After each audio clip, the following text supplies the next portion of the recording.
Grandpa, will you tell me a bedtime story? It's getting pretty late. I don't want to keep you up. Please? All right. I guess I have time for one. Now, have I ever told you about that grand race that ended in a catastrophe?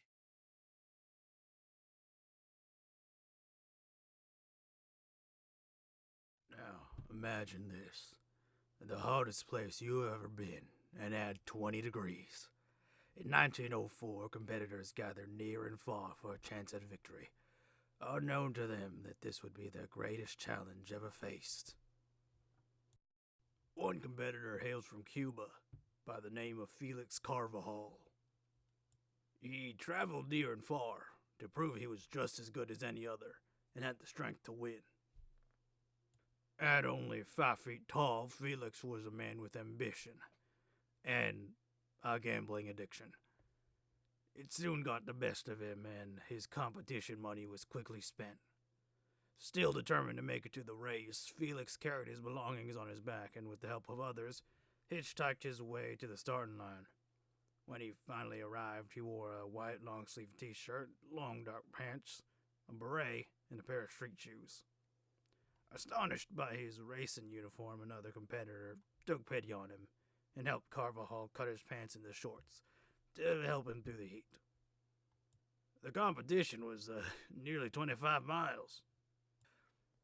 What do you think is the farthest you've walked, kiddo? Hmm. Well, I think the walk to school is about a half mile, and I do that twice a day. Well, imagine doing that walk to and from school 25 times, but running in temperatures close to the sun. You think you can do that? Probably not. Nearly impossible. Anyways, back to the story. The competitors had to face many obstacles, including dust filling their lungs and severe dehydration. In many places, cracked stone was strewn across the roadway, creating perilous footing, and the men had to constantly dodge crosstown traffic, delivery wagons, railroad trains, trolley cars, and people walking their dogs.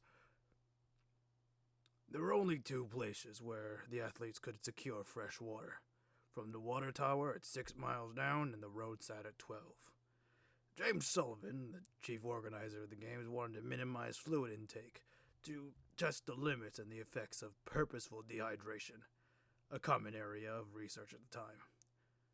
Cars carrying coaches and physicians motored alongside the runners, kicking the dust up and launching coughing spells. I believe I overheard an interview with reporters on James Sullivan. I think it went along the lines of like this. Yes, I do believe that this event will be successful.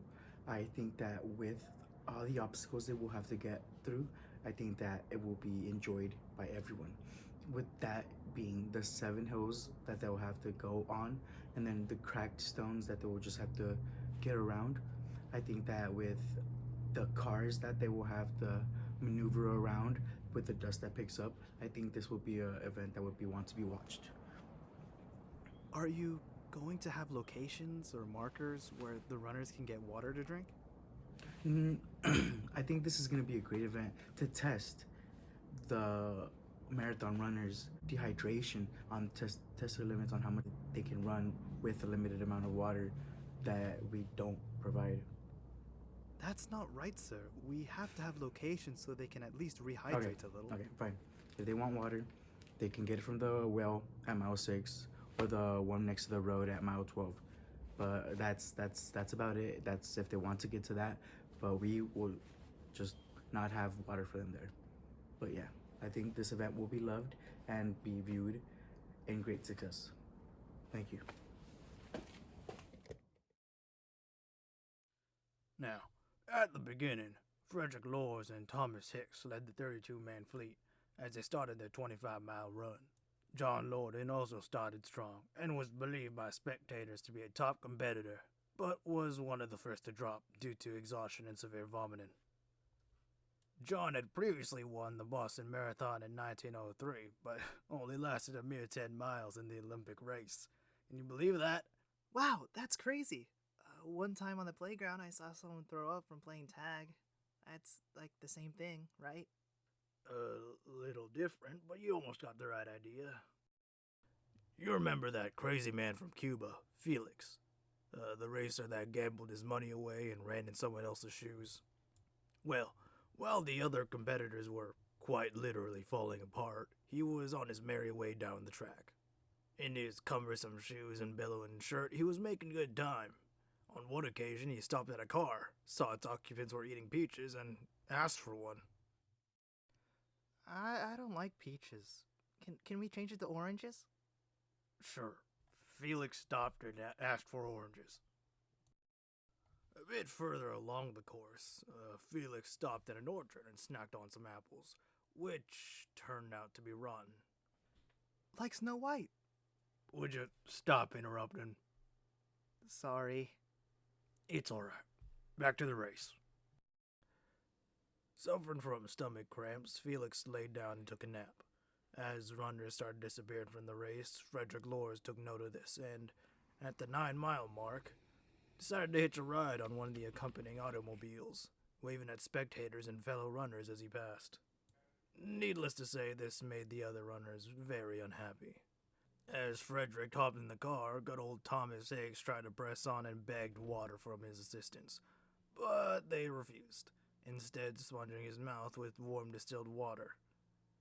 7 miles from the finish, his handlers fed him a concoction of strychnine and egg whites. It's getting close to your bedtime, so I'm gonna finish this story real quick. Frederick Lors was discovered to be cheating just before he was given the gold medal. The real winner of the race was actually Thomas Hicks. Just before the finish line, his trainers carried him over, holding him aloft while his feet moved back and forth. It took the doctors 1 hour to get Hicks well enough to leave the grounds. He had lost 8 pounds during the course of the race and declared, "Never in my life had I ran such a course. The terrific hills simply could tear a man to pieces."